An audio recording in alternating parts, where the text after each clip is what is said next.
The 1970s was a decade of disco balls, polyester suits, and cars that looked like they were designed by people who just discovered glue fumes. While the 60s gave us muscle cars and elegance, the 70s decided to ask, what if a car could also double as a punchline? Spoiler alert, it could. These were the years when safety regulations, oil crises, and bad taste collided in a spectacular automotive train wreck. And what rolled out of the factories wasn't so much the future of transportation as a rolling mistake your neighbor still regrets buying. Today we're diving into the ugliest automotive disasters of the decade. Buckle up, or don't. Because some of these beauties didn't even come with real seatbelts. Here are the 5 hideous disasters from the 1970s that nobody, seriously nobody, wants back. Number 1. 1974 Sebring Vanguard City car. The 70s oil crisis scared people into believing the future was electric. Enter the Sebring Vanguard City car, a plastic shoebox on wheels that made golf carts look luxurious. This visionary EV promised clean energy and futuristic vibes. What it delivered was a 38 T-pound mph at top speed, a 50-mile range, and the aerodynamic styling of a cinder block. Imagine paying $3,000 in 1974, real money back then, for the privilege of being passed by bicyclists. And let's talk looks. The city car resembled something a child would draw when asked to imagine a spaceship, except made real and uglier. Its doors opened like toy flaps, and the whole thing felt like it was held together with spit and optimism. Amazingly, they sold 4,400 of these before reality caught up, and the company folded faster than the car's batteries. It's remembered today as ahead of its time, which is polite historian speak for laughably bad, but cute try. Number 2.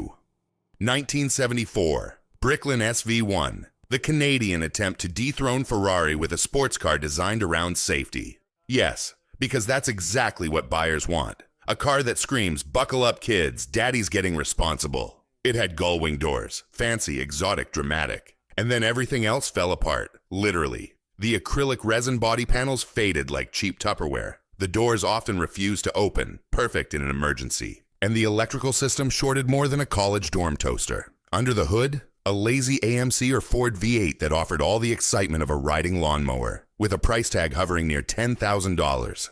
It was supposed to be North America's Lamborghini. Instead, it was North America's cautionary tale. Only about 2,800 rolled out before the company collapsed. Today, it's remembered not as the safe sports car, but as the one car you needed a crowbar to exit. Number 3. 1970 Bond Bug.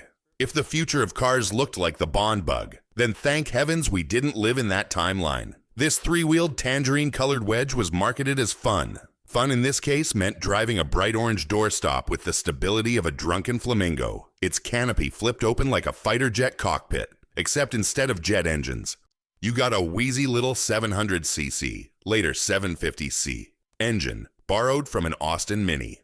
Top speed, a thrilling 80 mph, downhill with a tailwind, and the gods of physics on your side. Sure, it was cheap, $300 in 1970, but you got plastic bodywork, exposed front wheels, and all the crash protection of a soda can. People compared it to everything from a giant insect to a motorized bathtub. Oddly enough, it did gain cult status in Britain, mostly among folks who confuse quirky with I lost a bet. Number 4. Volkswagen Thing. Yes, that's what it was called, the Thing, because apparently the box was already taken.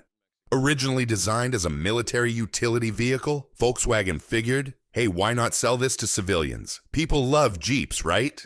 What they got was a car that looked like it was assembled from spare filing cabinets. The interior was hosed down simple, literally. Vinyl seats, rubber mats, and a dashboard that screamed, I was a tractor in a past life. On the plus side, you could take the doors off, fold down the windshield, and pretend you were in World War II. On the minus side, you'd look like you were cosplaying in the world's slowest parade. For $2,700, buyers got 55 horsepower, a top speed that barely cracked highway limits, and the constant laughter of their neighbors. Surfers liked it for a while, but even they eventually decided they'd rather drive a rusted-out van than the Thing. Number 5. Reliant Robin. The Reliant Robin is a proof that Britain sometimes confuses innovation with hilarious engineering prank. This three-wheeled fiberglass wonder was designed to be cheap and efficient, and technically, it was. Unfortunately, it was also designed to tip over if you so much as looked at a corner. The Robin wasn't really a car. It was legally classified as a tricycle, which meant lower taxes and easier licensing. Great. Until you realized your family car handled like a runaway shopping cart with one wheel missing. The 850cc engine gave it just enough speed to embarrass itself at 85 mph, assuming you didn't flip over before then. It stayed in production for decades and became a cultural icon, mostly because comedians, TV shows, and even Mr. Bean couldn't resist making fun of it. If cars could talk, the Robin would just sigh and say, "Yes, I know I'm ridiculous. Please stop tipping me over." Number 6. AMC Gremlin. Imagine walking into a dealership and asking, "Do you have a car that looks like it was sawed in half?" Congratulations! You just described the AMC Gremlin. Launched in 1970, this stubby little oddball was marketed as the first American subcompact. And it was compact. So compact, in fact, that AMC literally chopped the back end off a Hornet and called it a day. The result? A car that looked like it had been in a terrible accident before leaving the factory. Buyers joked it resembled a sneaker, a doorstop, or a car that lost a fight with a guillotine. Under the hood, you got 4 or 6 cylinders of mediocrity, which was fine, because no one was buying this thing to race Ferraris.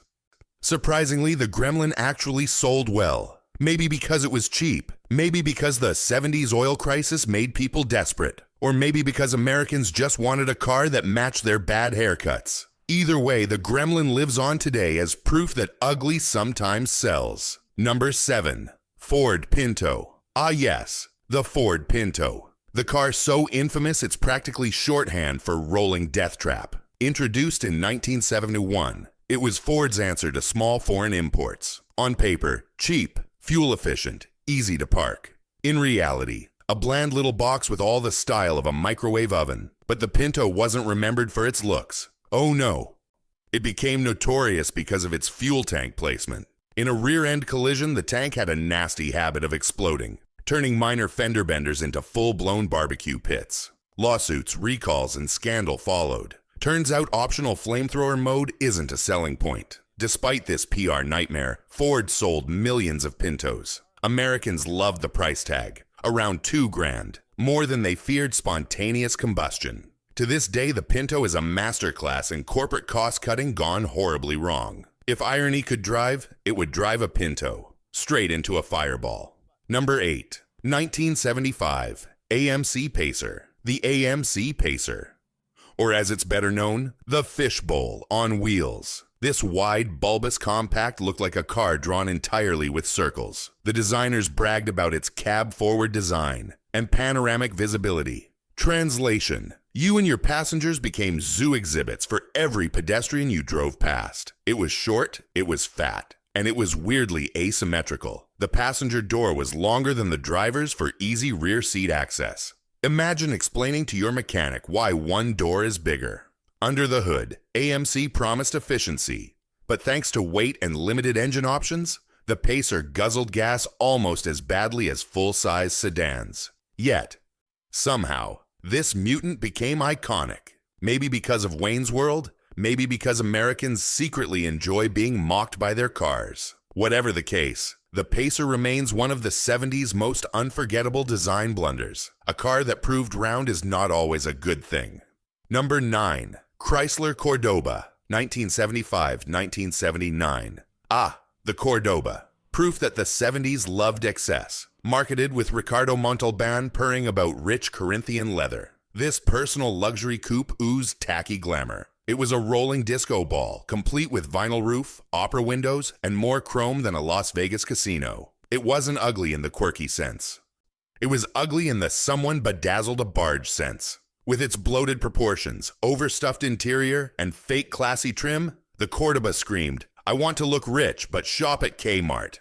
Mechanically, it wasn't terrible. V8 engines, decent ride, affordable price. But its styling aged like milk. What was once marketed as luxury now looks like something your uncle bought after winning $200 at the dog track. Today, the Cordoba is remembered less for its engineering and more for those cheesy commercials. The leather was real. The dignity, not so much. Number 10. AMC Matador Coupe, 1974-1978, and finally, the AMC Matador Coupe. A car so bafflingly designed, people still argue about what the front end was supposed to be. From some angles, it looked like a beak. From others, like the designer fell asleep halfway through. Critics joked it was two cars glued together, and honestly, they weren't wrong. AMC wanted to compete with sleek sports coupes, like the Camaro and Mustang. Instead, they unleashed this awkward slab-sided monstrosity with headlights that seemed to droop in despair. Motor Trend called it bold. Translation: they couldn't think of a polite synonym for hideous. Despite the ridicule, the Matador did show up in pop culture. It was even a villain car in a James Bond film, complete with wings. Yes, someone thought it was a good idea to make this ungainly mess fly. Spoiler: it was more believable as a flying car than as a stylish one.